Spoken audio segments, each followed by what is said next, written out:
So it takes me almost an hour to get to work. That's such We're live. Hello. Hey!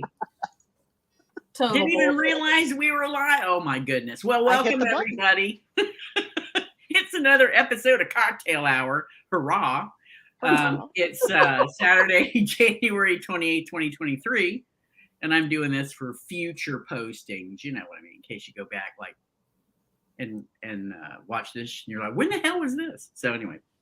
Yeah, man, we're all here. We're all excited. We had an audio book to listen to that was less than 4 hours, y'all. It was like, wow, it's kind of cool.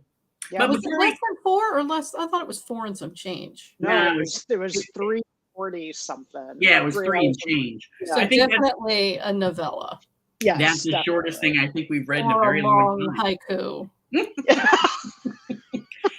So before we get all up into that, do we have any housekeeping items? Anything to chat about? I don't think so. Not really. If somebody wants to gift me a subscription to Scribd, I would take it. But besides that, no. I'm not buying any books or spending any money on books this year. This is the longest. Today's the 28th of January. This is the longest I have not spent a penny on books or a book service. I canceled Audible. I'm all up. The first of the year? Yeah. So like I just picked this book up from the library, which That's awesome. Yeah. That's awesome.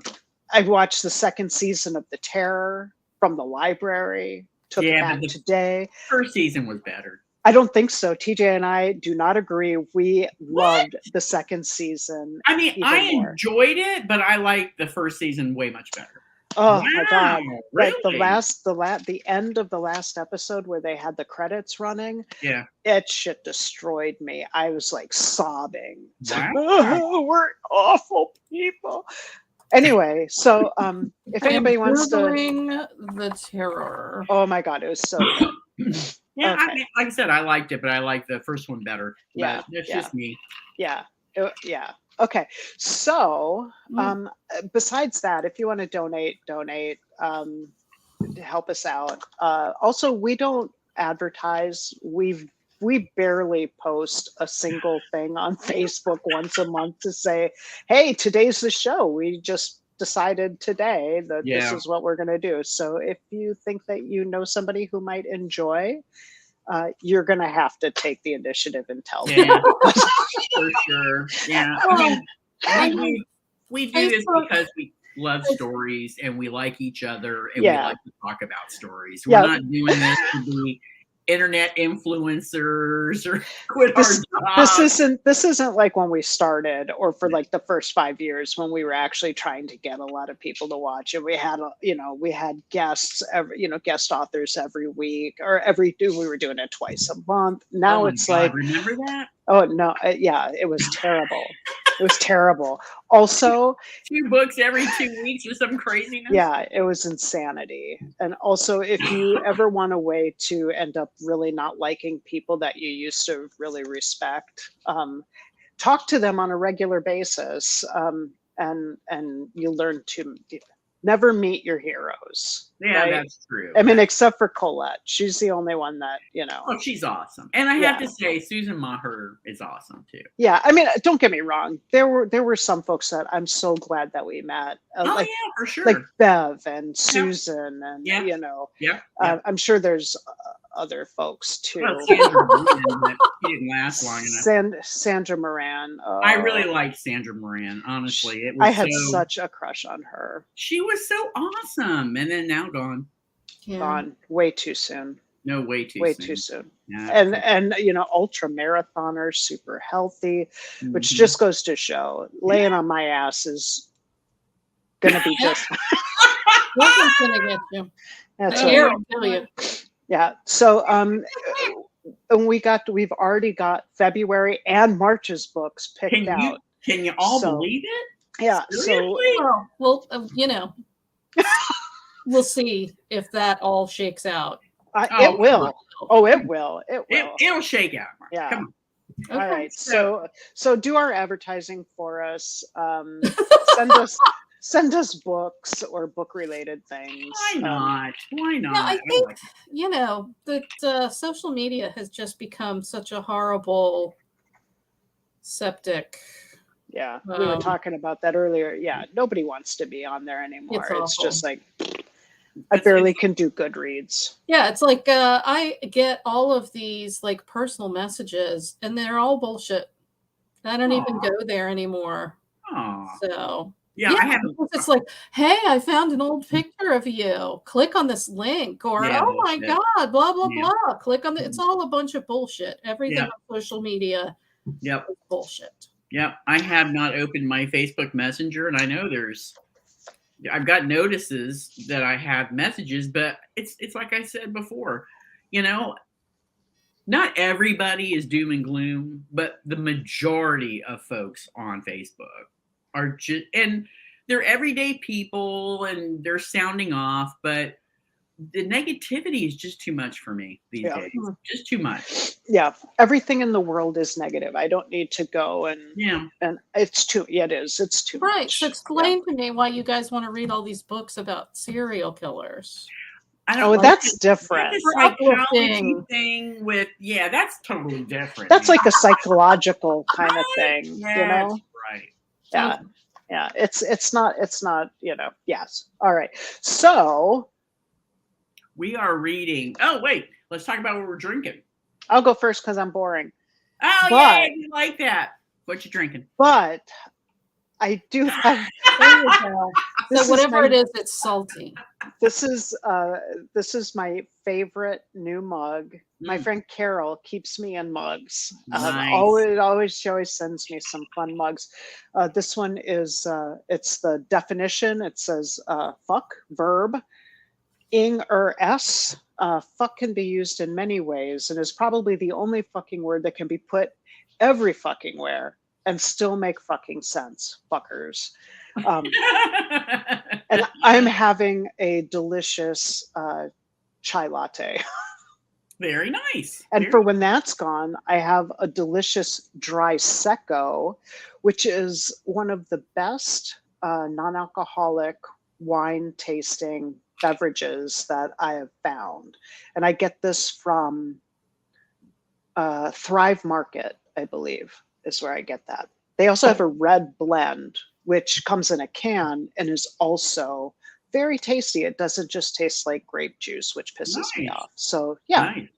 All right. Oh, sounds good. Colette, what you drinking? I am drinking Diplomatica rum on the Ooh. rum. It's a really good rum. What's I in have it? never had it. Just rum? Mm-hmm. I did toss in a bourbon soaked cherry just for funsies, but nice. How is that? good. Okay. Yeah. They go in anything, apparently. They really do. You could put them in a pie.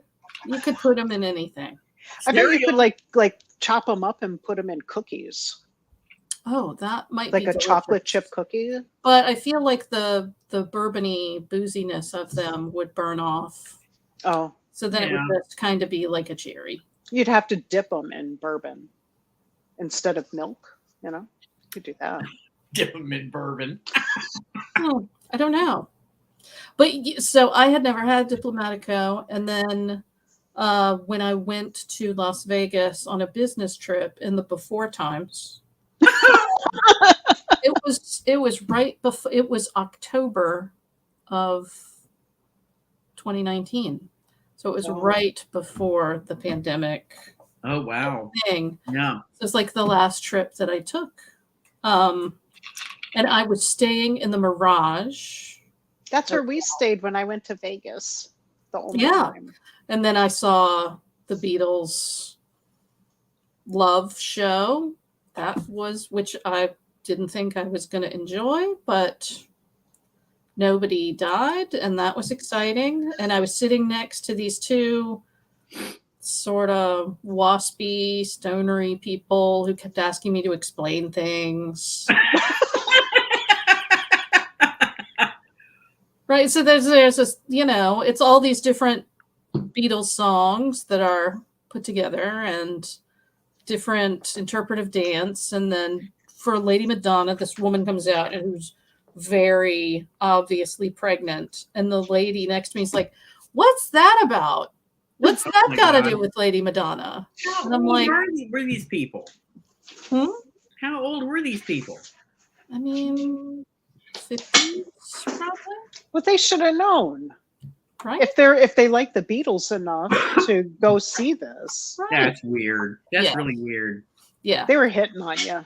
they were not.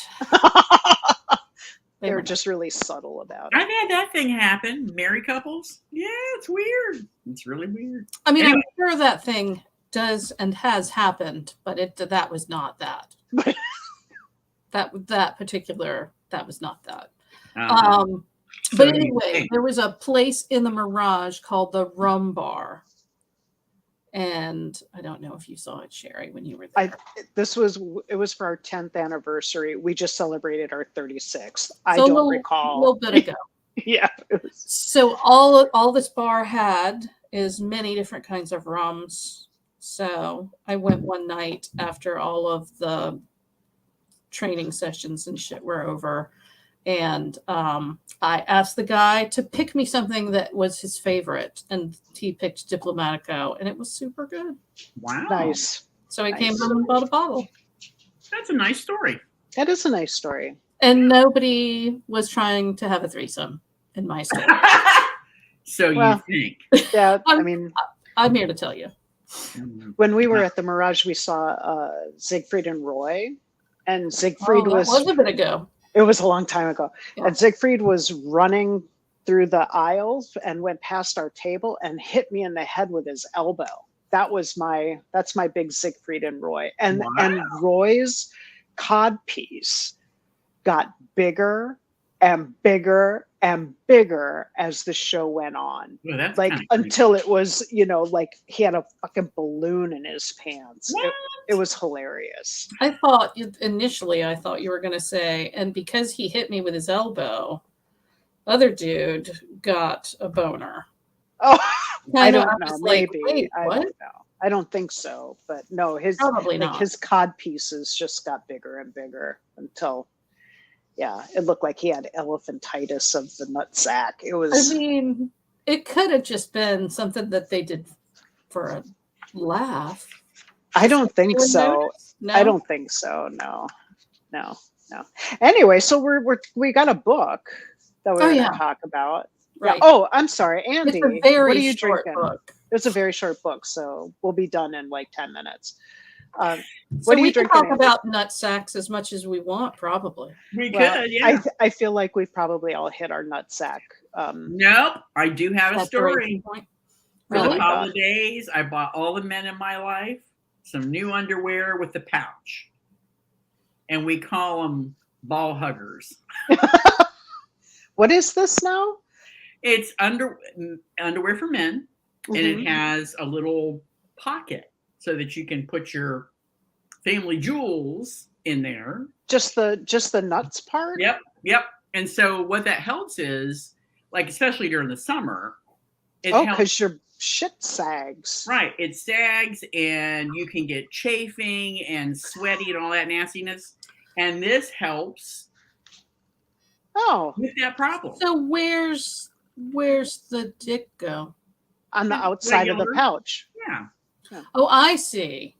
It's just to keep your balls safe and dry. Keeps your balls safe. Yeah. It keeps them from chafing and getting caught up and pinched and all that mess. Yeah. See, folks, you tune in to listen to some discussion about a lesbian book, and you learn some stuff about keeping your testicles contained and dry and safe. Yeah. And that's, I mean, I need you to send me a link to that since I have a young man in the house. So my brother Vince was like, "Oh my God, these are the best things ever." Yeah, because my kid just wears regular boxer shorts, and no. That just doesn't. Yeah, I mean, he used to wear boxer briefs, which are adorable, and and they keep everything contained, but he doesn't like those anyway. He's been wearing boxers for years now. But that's one of the things that men complain. Well, not every man, but there are considerably sizable numbers of men that complain about as they get older.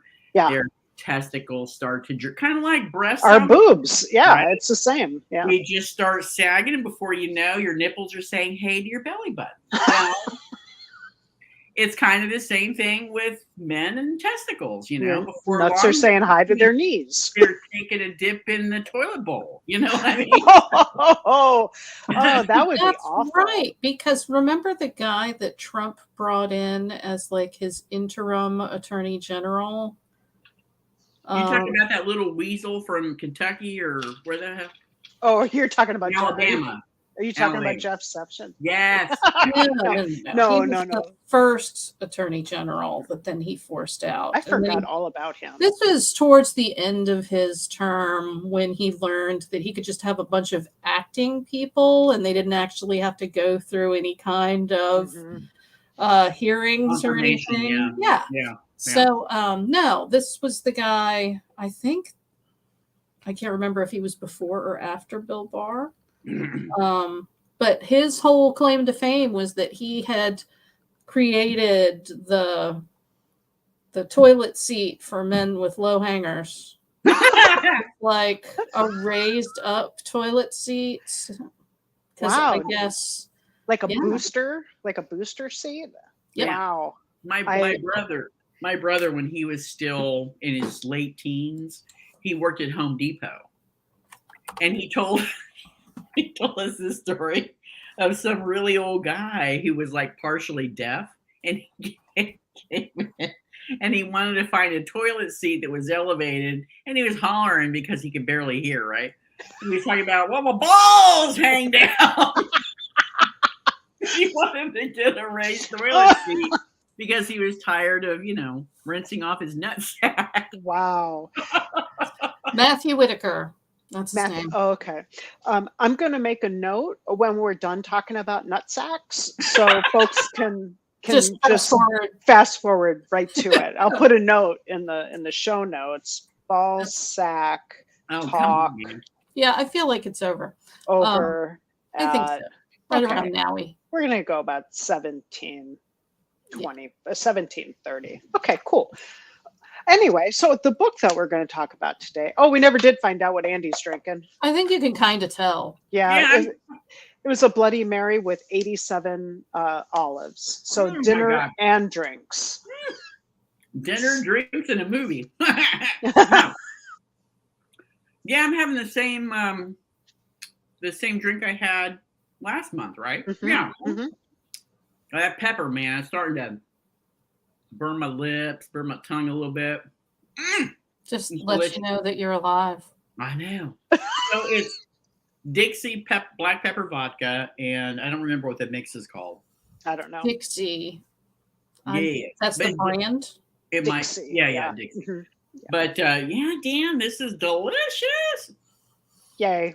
Very delicious. How you tried? Not have bacon in there is what I want to know. Don't tease. Like a pepper. I got like 5 pounds of bacon in the freezer. So does Colette.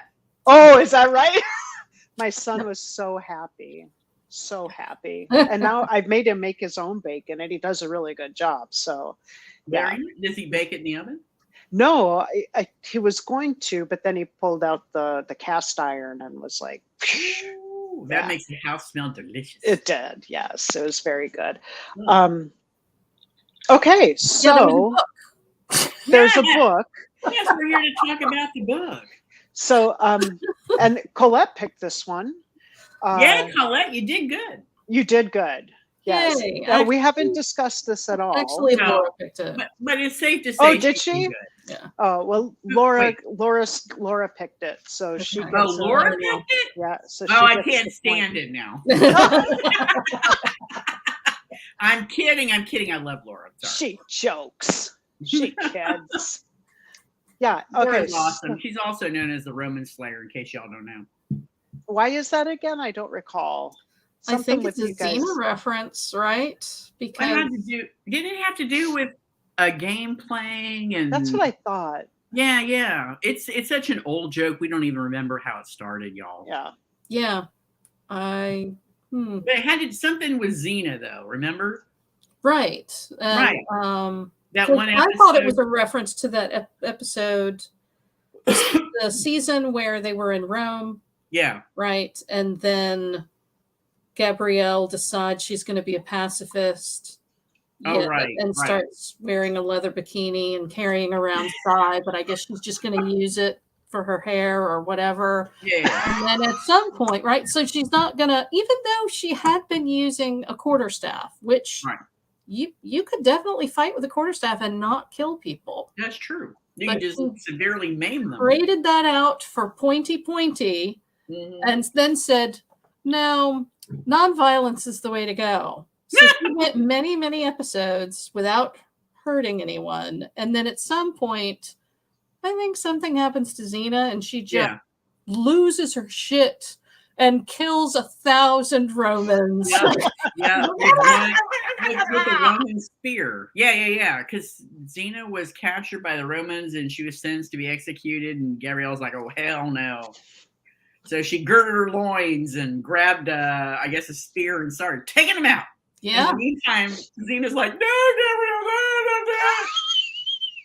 no. Such drama. Just like that. That was the best. It was, I believe that was it. Impression that I've ever seen her. But how we equated that to Laura, I don't remember. Is it because I don't know. She was killing stuff in a game? She was killing Romans in a game. Wasn't she playing? I think so. I think that was before your console got stolen.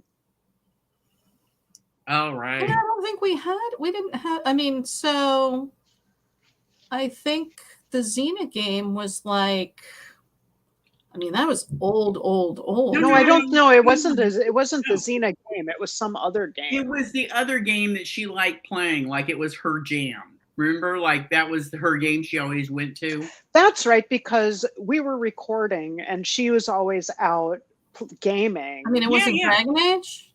Yeah, I think it was Dragon Age. Yeah. I think that's what it was. And she was wasn't she killing Romans or pseudo Romans in Dragon Age? And then pseudo Romans. Yeah. I don't think they're pseudo Romans, but I'll ask her when this is over. Oh, you actually talked to her about Roman Slayer? Oh, I think she has been in the room when that's come up. Yeah. And then I think you brought it up when you all met in person. Probably. When you were in Virginia. Yeah. Well, I know that I didn't know Laura at that. I don't still know Laura, obviously, you guys. But I know when we all met up in D.C., I gave Laura a big old hug. She's like, you don't touch me anymore. I don't know who you are. Why are you hugging me? Oh, Diablo 4. I swear to God, folks, there is a book that we're going to talk about. We'll get there. You know, it's fine. It'll only going to take a few minutes. So Diablo 4, I pre-ordered it. We got a PS5. I went ahead and pre-ordered it because it came with the bundle that we got. We had $100 in PlayStation money. Nice. Wow. So I bought a new house in Elder Scrolls, and then I still had $70 left over. Or no, it wasn't the new house I bought. I upgraded my Elder Scrolls subscription, and then we ordered this Diablo 4. The big thing is that it's cross-platform. What? Xbox and PC and PlayStation. Yeah. So, and it's more open world. So for both of your concerns, I know neither of you like playing with randos. With randos. So this is the really interesting part is you'll see randos wandering about in the open world, but all the dungeons and instances are private for you and your party, which is cross-platform. Huh. So, and it's I saw that it's specifically geared toward two-player couch co-op. Yeah, but I mean, it all sounds kind of cool, but the problem is we actually hooked up to do Elder Scrolls. Remember that? Yeah, but this is like what, 30 minutes of Elder Scrolls? I got PO'd because of all those phantom other randos that are running around. Yeah, but so those randos, they'll be running around. What they like the Diablo 3 is very linear in the gameplay, and it's all, it's almost solidly dungeons, right? So it's still dungeon crawling is the jam. That's what it is. But you can wander about, and it's not as linear.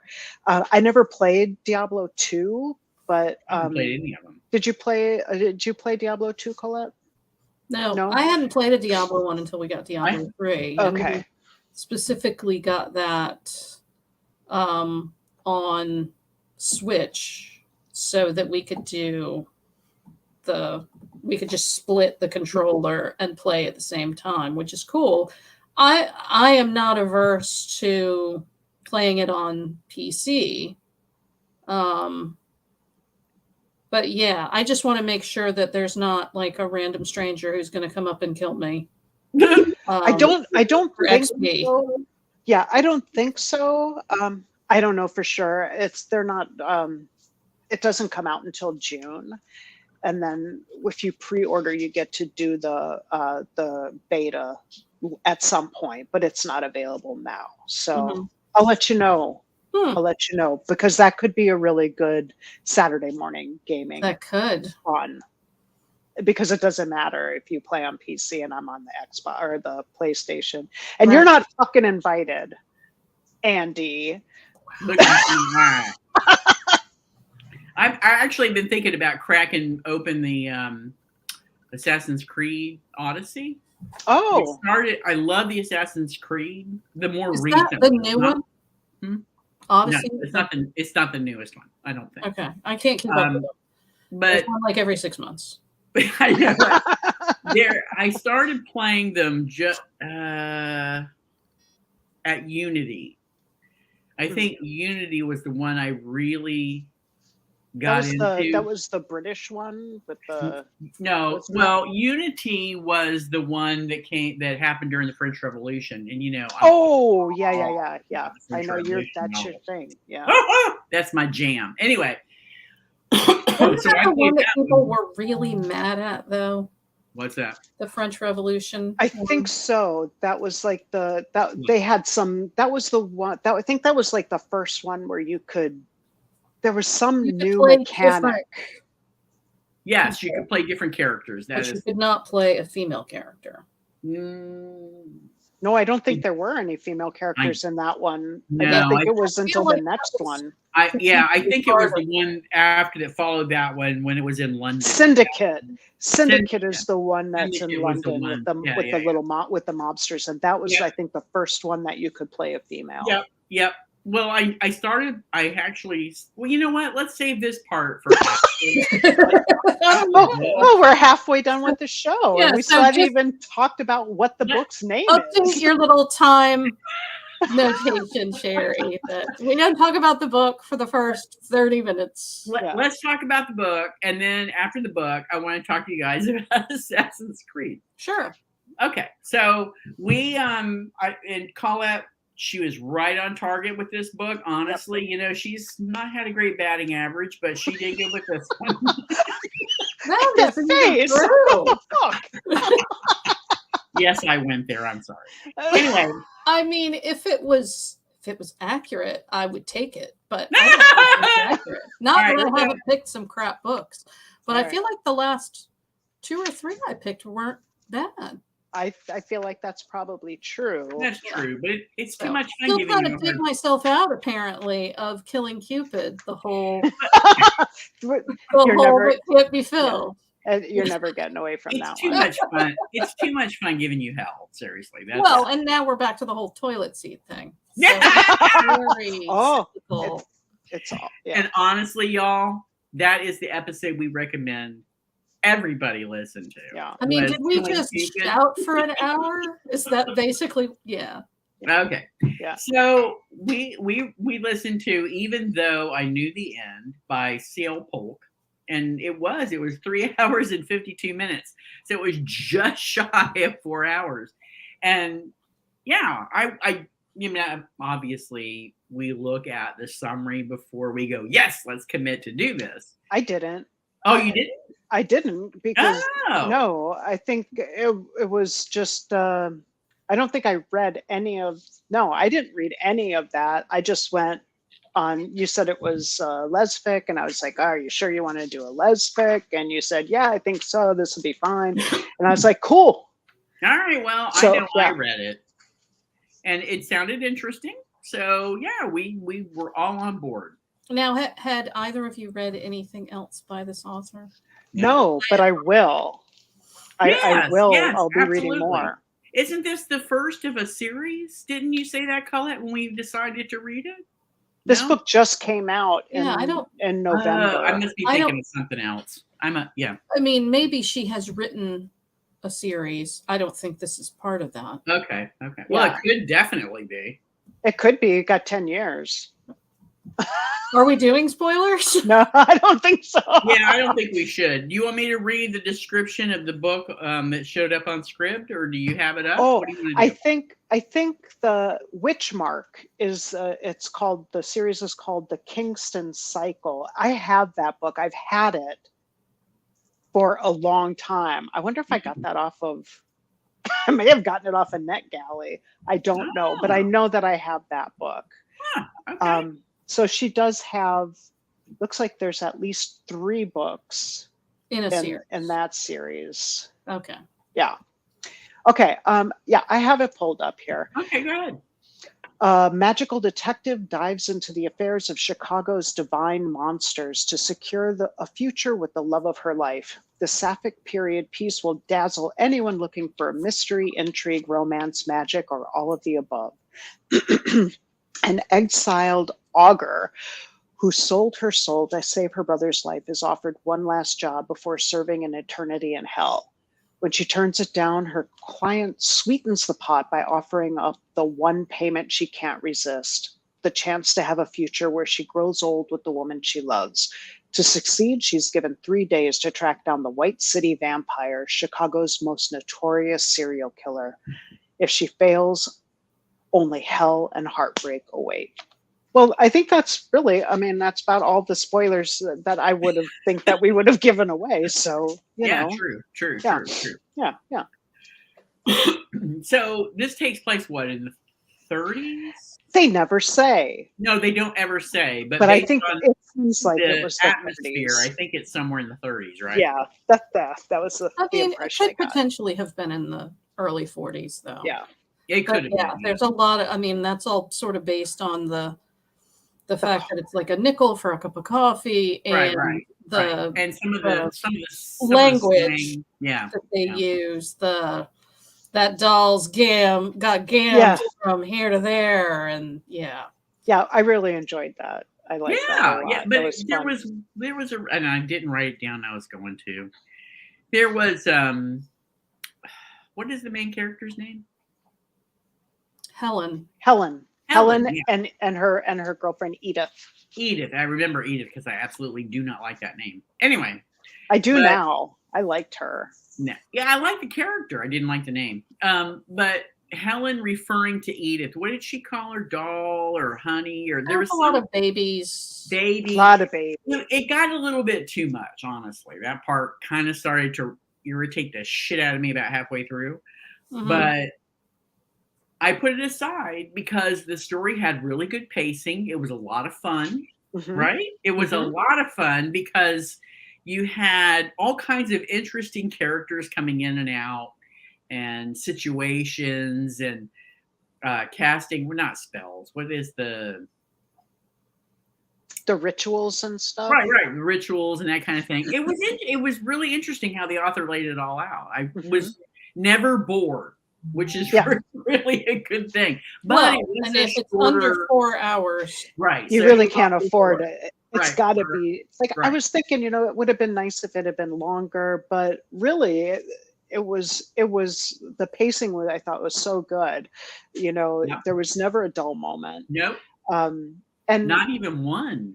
I mean, honestly, not one. So the book opens up with Helen being hired to go take photos of a murder scene. and photos, and also to see if she can connect with the spirit of the dead person at all. And it's this gruesome scene. There's blood and sigils and all kinds of shit all over the place. And she's concerned because she's going to be late for the date that she has with her beloved Edith, the songbird, or the bird lady. I don't know what the hell she calls her, but she has a thing with the birds, remember? Mm-hmm. Colette's got that look on her face, like, what the fuck are you talking I'm about? trying Remember whenever she's by a window or something, all the birds are there and she's feeding the birds, and that comes into play later while they're at the asylum, right? So because of course they're at an asylum, because that is the required plot device for every book that we read. yeah, there is a lot of asylums. So she wraps up her assignment, goes to, and one of the things that I really liked about this book is all the different references to how shit really was for gay folks in the 20s and 30s. Well, not so much in the 20s, and that's why it might be the 30s. It's got to be the 30s and the 40s, right? Because there's even a reference about, Chicago used to love us gays, and then they don't anymore. So there's this. You go into this. I don't even remember what it was. You go into this business and you do the little knock on the door, the slider goes open, you give your password or what have you, and then you go in and there's this whole lesbian bar filled with dapper butches and and your high femmes, and the language of that, I thought I really enjoyed that a lot. Yeah, I mean, I didn't get a sense that this was during Prohibition, though. Like, no, it didn't seem like right. was Yeah, a speakeasy per se. It was right. just the secrecy involved because it was a gay bar. Right, exactly. Wait, didn't what's her name? I can't think of her damn name. When she had breakfast with what's her name? Yeah, I can't. It started with an M. Lady. I can't remember. Anyway, but they opened up a bottle of 29 champagne, right? Mm-hmm. So yeah. To be, right. Well, definitely in the 30s. Oh, here we have a comment. Just Cheryl Hansen. Hi, Cheryl. Haven't read the book, but The White City is Chicago's World Fair in 1893. Yep. Yes, and that's so this is this. So No. Does this book have a time travel? No, it's actually set. Yeah. And they just called the bad guy is the White City vampire. Right. So using that, it is in Chicago, so they're using that right. reference. Chicago is the White City. Right. That was a good book, though. I have it. I've been wanting to read it. It's for very a really long good. time. You should read it. It's good. Maybe we put that one down for April. Well, Martin Scorsese actually he bought the rights to make a film out of that book, but I don't know where it is. Is it going to be? I'm trying to remember. That book that's nonfiction, right? I remember. Reading it is in the nonfiction genre, but they took a lot of literary licenses when it comes to H.H. Holmes. Mm-hmm. A lot of license in the book. Yes. Oh. Huh. All right. Well, we need to go back to this book.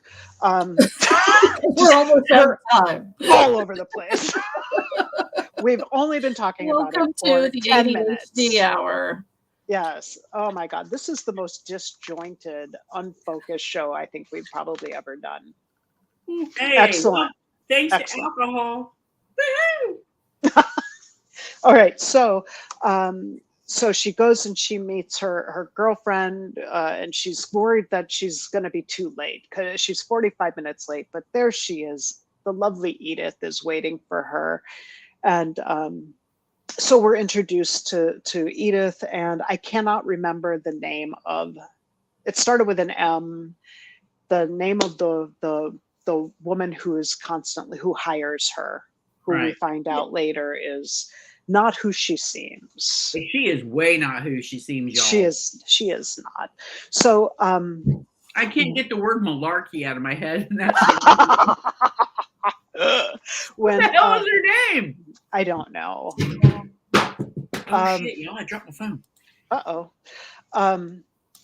So anyway, so the woman who hires her says, I need you to find this murderer.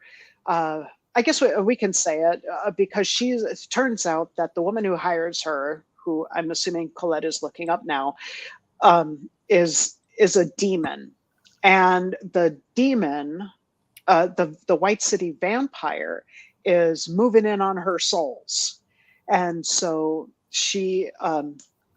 Helen's like, this is beyond me. I'm not equipped to deal with taking down a serial killer who's, demon person who's stealing your souls. And the woman says, I'll give you your soul back. Yeah, that was the carrot. That was the carrot right there. So she says, I'll give you your soul back. You've only got a few days because everybody gets 10 years. That's apparently the time span that's customary when you sell your soul. You sell your soul, you get 10 years of being around, enjoying whatever it is that you sold your soul for. Right. And then the demon comes for you and takes your ass to hell. Go to hell, damn it. I mean, that seems fair, So Helen has not told her girlfriend, who's like the staunch Catholic. She spends most of her time at church doing churchy things. She hasn't told her girlfriend Edith that she only has a few days left, and they're making all these plans to go to San Francisco and buy it was like house. 2 days, right? Yeah, she had 3 days. 3 days. It was 3 days when we come into the story. Yeah. So, but she's like, she wants to make her girl happy, and she loves her so much, and it was very sweet. I think they have a very sweet story. They do. Yeah, they do. Yeah.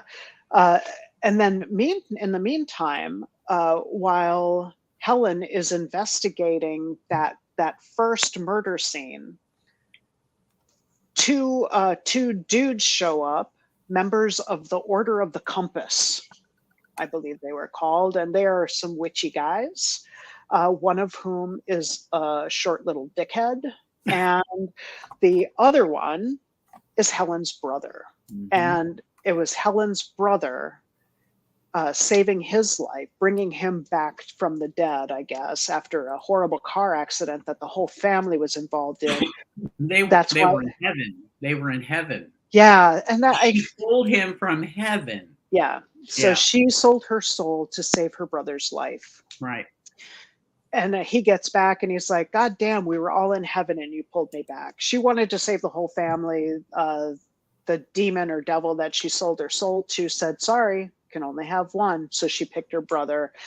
And then she is cast out from the honorable witchy people and deemed a warlock. So her brother kind of shuns her, and she feels very sad about that, but she's still happy that she did it because it was worth it, because he's alive. And then all kinds of other stuff ensues.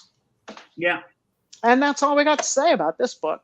Yeah, because if we say too much more, we're going to give it away, and that would not be good. Because honestly, it's a lot of fun.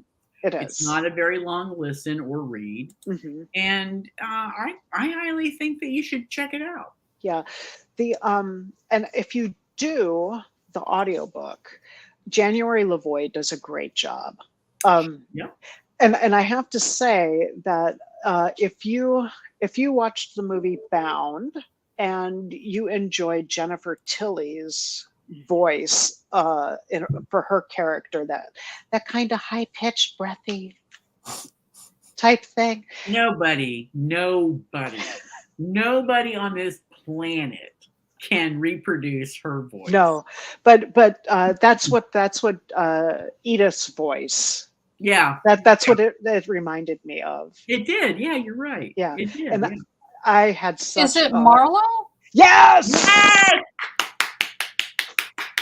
Yay, Colette, you saved it. You don't know how many reviews I just, because this book is not that old. No, it just There's came not out a in lot November. of material. But is it wrong that I thought Marlowe was kind of sexy? No, she No. was. With, and with the painted red nails. I don't know. I thought I feel Marlowe was stupid kind of sexy. not remembering Marlowe, right? Because this is clearly meant to be sort of an ode to the Marlowe detective, the Yeah. Dashiell Hammett, yeah, Raymond Chandler. yep. Yes. It's very, very noir, very a lot of the gumshoe and a lot of that that PI type language in this, which was so fun. It was so fun. But it didn't drag it down, which was nice, right? Which it could have. It could have. Right? But it Because, didn't. I mean, there's a female PI, and you just I don't think that I would be super open to a whole lot of that. Look at the cans on that, right? And I did read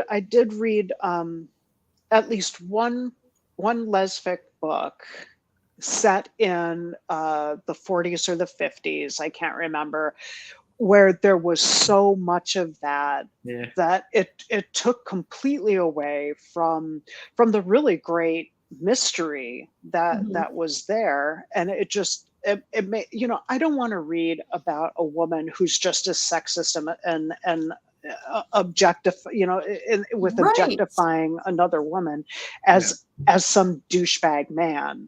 Yeah. Why would I want to read about that?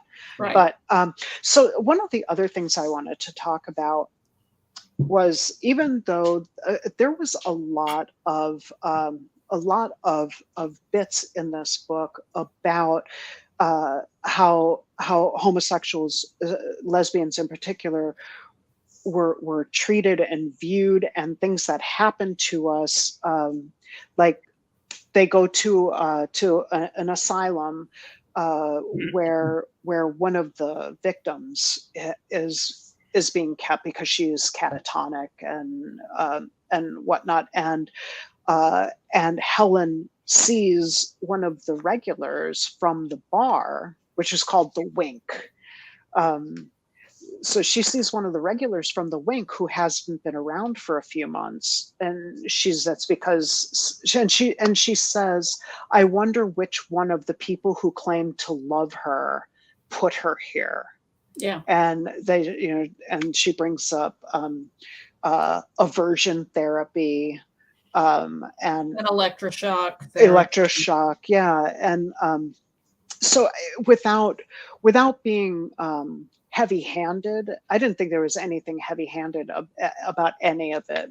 It was just kind of, this is what it is, and here's somebody that I know, and I felt that she was really, she the way that she had Helen respond to that or react to that, I thought was really genuine.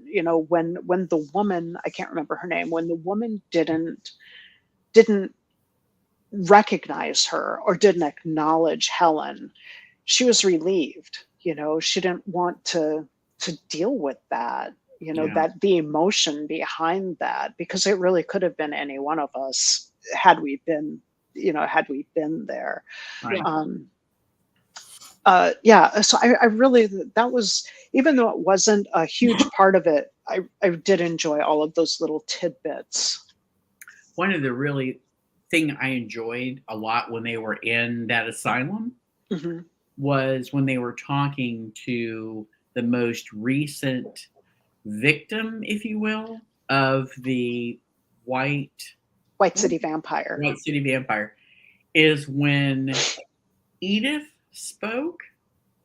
Right.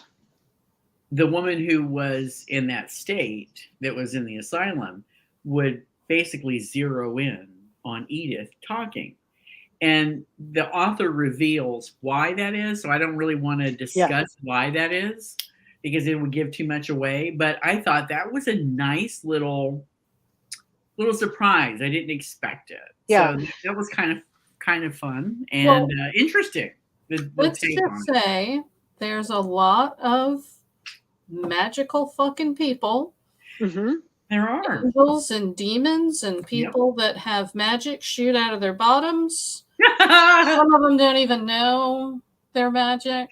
I liked that. I really liked that because, when they were talking about the mother of the catatonic woman, and Helen says, "Did you have any dreams or anything, or did anything happen that kind of that helped you to know that your daughter was in trouble?" Right. And the woman seemed like she wanted to say something, but then didn't. And then she's like, maybe something happened that you feel like nobody would believe you. Yeah. And then she's talking about this dream that she had, and and then she goes on to talk about how so many of us have this gift, but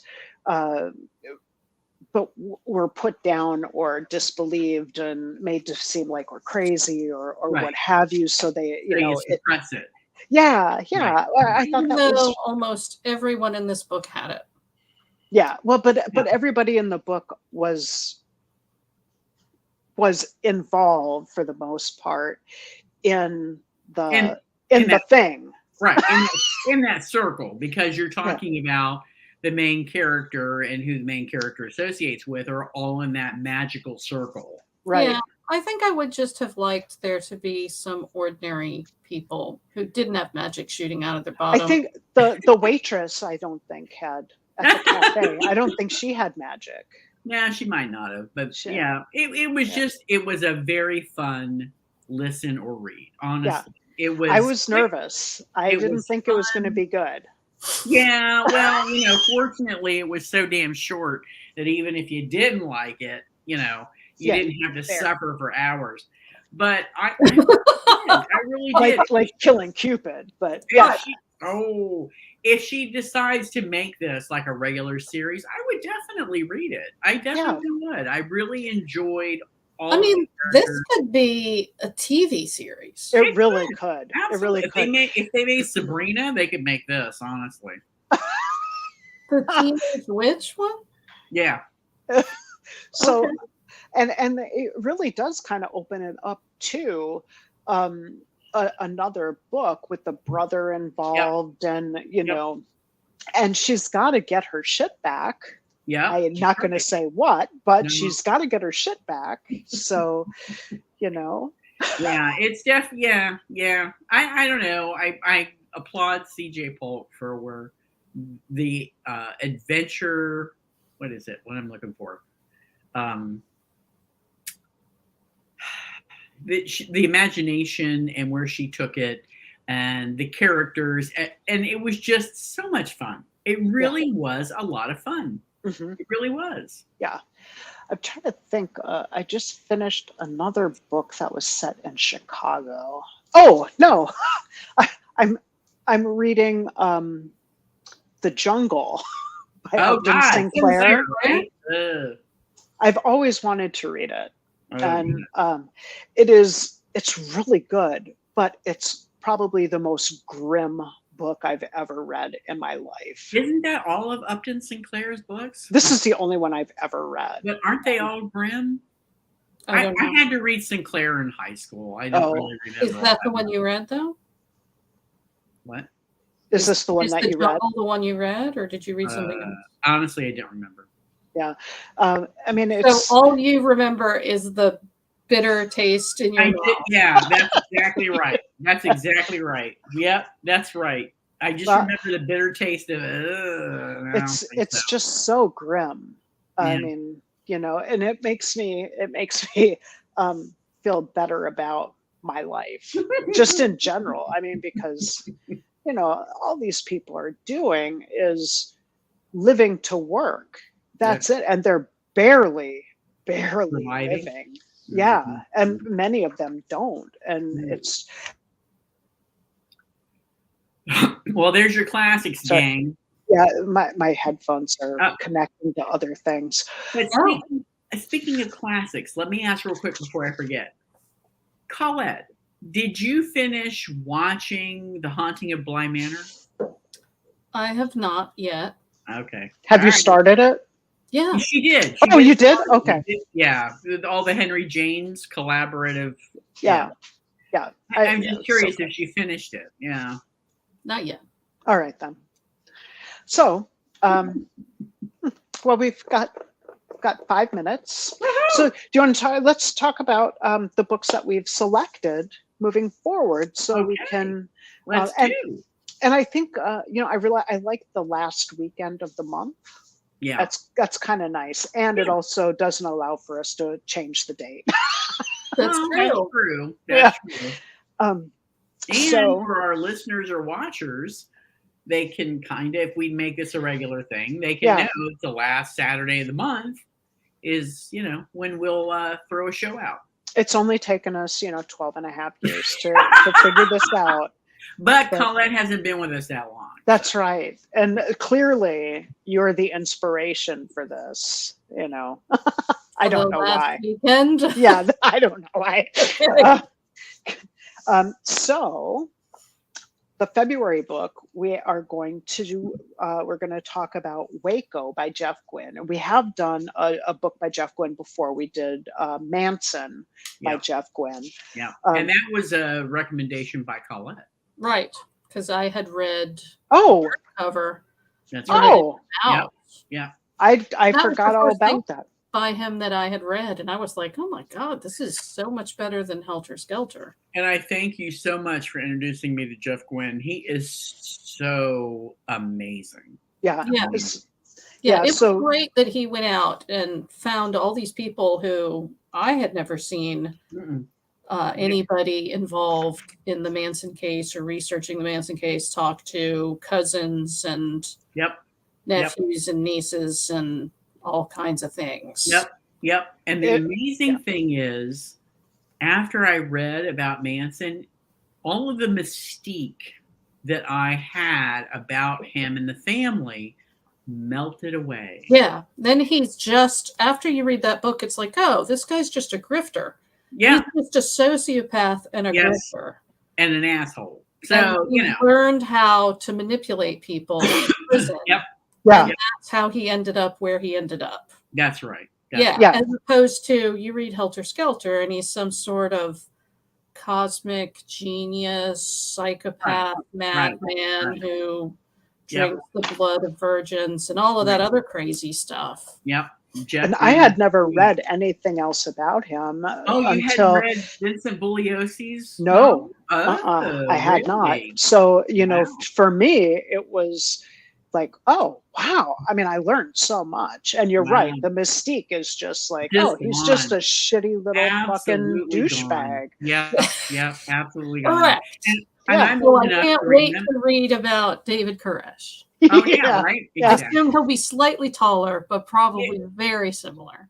Yes. So February, we're going to read Waco by Jeff Gwynne. March, we're going to read Just Like Home by Sarah Gailey.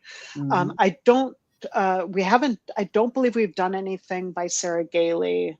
I've read The Echo Wife, which I absolutely loved. It was about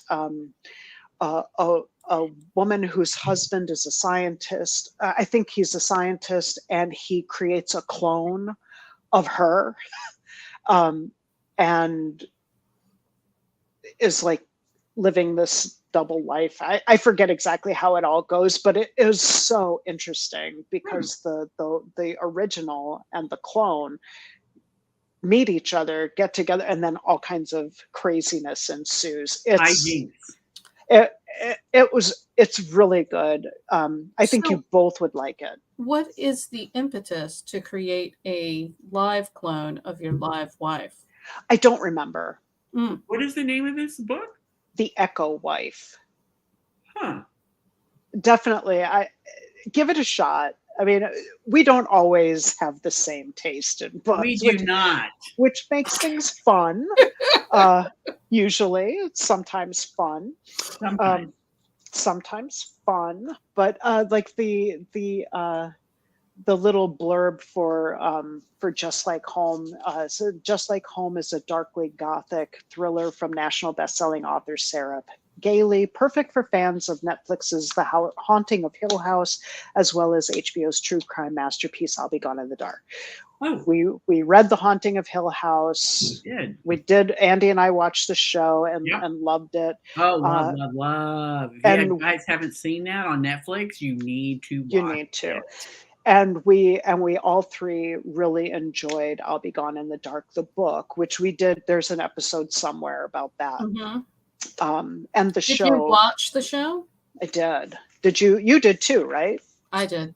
Yeah, Andy, you watched it, didn't you? I did. On HBO. Yeah, and we all liked that as well. It was good. It was good. Yeah. So I'm thinking this should be good. I did Sarah Gailey's writing style. I really liked. So well, we'll see, right? Because then we see those for anyone who loved Gone Girl. Fuck you. Tired of that shit. Where's your next book? God damn it. Wow. No. No, I feel like when we chose Girl on a Train, I was highly skeptical because the blurb said for anyone who loved Did you like Girl on the Train? Well, that's not Andy and me. What? Did we read Girl on the Train? We did. Okay, did you like it?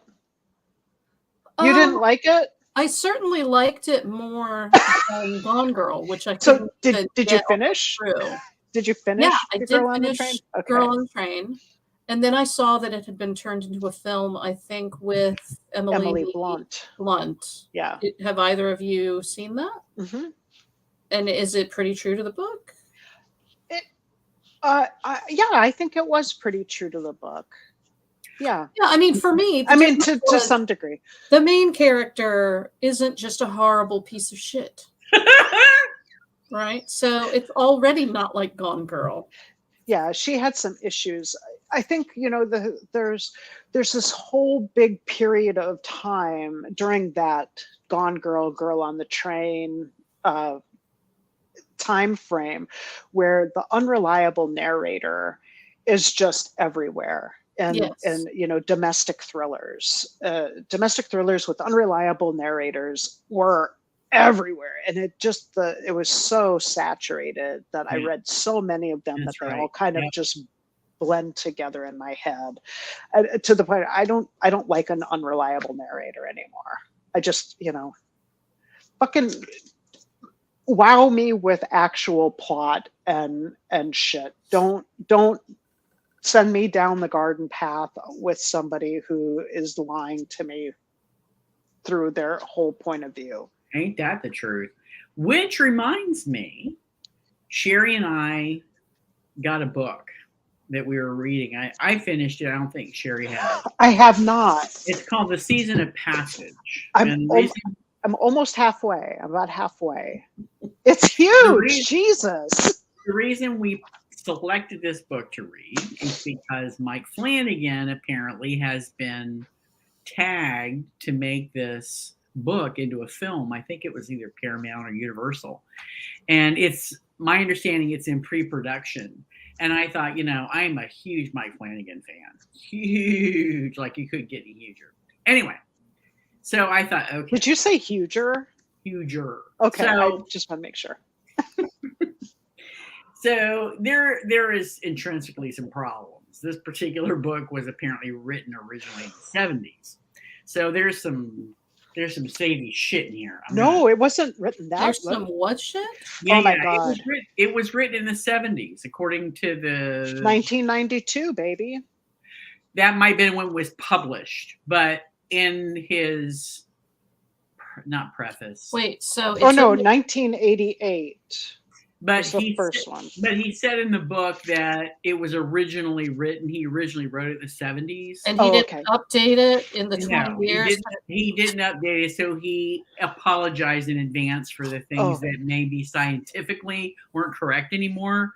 But what he should be apologizing for is the horrible sexist bullshit that's everywhere. There is some sexist bullshit. That's why I'm saying there's some shady shit in here. Yeah. But it's actually it's still really good. It's really an interesting story. It's not on Audible. No, It's not translated into any audiobooks that I could find on and it's any not on platform. ebook. You And have it's to not on get ebook. a fucking paper copy. We had to get a paper copy. I paid what, $24 for my copy? It was Yeah, ridiculous. I ordered mine from World of Books. So it's not in print anymore. is what Or- I'm hearing. No. Yeah, I mean, no, you can still, yeah, You it is can- still in print. You can get it, but it's not one of those that is targeted toward mass consumption for the current audience. So Yeah. you can still find it. It's just not going to be on an ebook or an Audible. You can buy a new copy. I got Right. a used one for $7, and I got the. How much is the new one? What? Andy, you got a new one, right? I did. I Yeah, did. so 20 some bucks. Yeah, Oh, a $24. paperback. Yeah. A paperback. And What? it does have some problematic issues. I'm not going to lie. But overall, the story was fascinating. Yeah. And I actually did really enjoy it. I finished it. Sherry hasn't finished it yet. And I certainly hope that the production doesn't, so many times you hear about, oh, they're going to make this into a film, or, oh, they're going to make this into a miss, and it doesn't come to pass. Right. I really hope that this just doesn't fall off and Yeah. doesn't get made, because I'm certainly interested to see how Mike Flanagan converts this into a feature film. So what it is it's a team of scientists and astronauts going to Mars. Yeah. But they're And- going to Mars because the Russians that went to Mars first are like, They've nobody disappeared. heard from them. They're like, what the hell happened? Like nobody knows what the hell happened. So I'm at the point, like I'm about halfway done. So I'm at the point where they've found the Russians Mm-hmm. on Oh, Mars. Yuri or whatever the hell his name. What the hell was that guy's name? I don't remember because I haven't read it in about a week.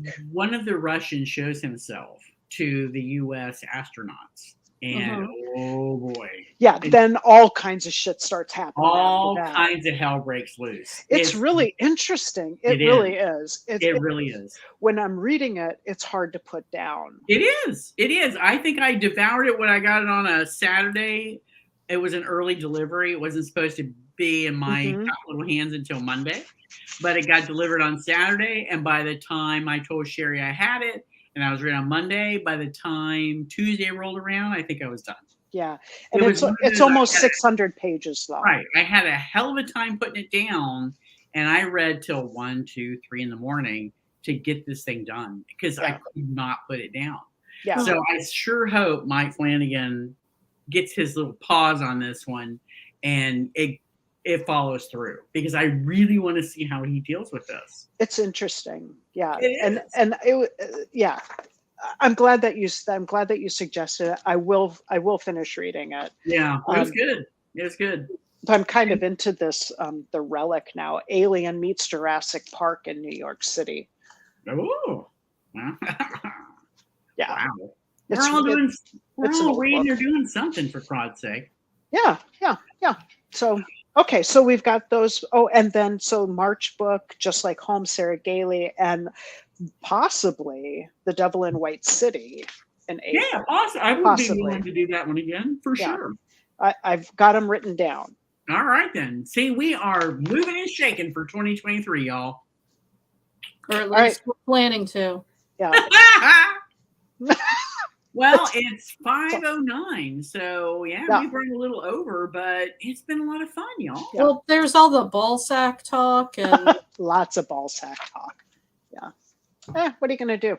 It's life, dude. Y'all Up and gotta, down. share the moments. it's not like we're going to go back and edit it out. No, that's the other thing we don't do. We don't do anything. We hit stop and then we go away and we That's don't it. think about it again until, Exactly depending on right. how long the next book is. Like I read it yesterday.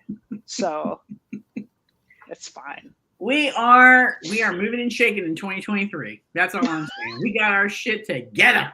We do. That's Woo! awesome. Yay. Well, thank right, you for then. tuning in. Hopefully everybody's new year is going to be prosperous and happy. And if it's not, make it so. That's Yeah. right. Make it so. Make it You know? so. Get rid of that negativity. Do good shit for yourself. Make 2023 a good year. Stop, get off of social media. Send somebody a handwritten note. Yeah. You know, Turn a little off the card. news. Yeah. Just, It's you know, awful. make sure you vote, but just vote Democrat, and it's fine. I mean, because seriously, what other option do you have? Fascism, I mean, essentially. or the guy who isn't who he said he was and hasn't done anything that he said he's done, and did stuff that he said he didn't do. right. Are you talking about George Santos? Yeah. If that's really his name. Oh boy. Right? Oh boy. Anyway. And on that note, we'll see you guys next month. And yeah. All right then. Bye. Talk to you.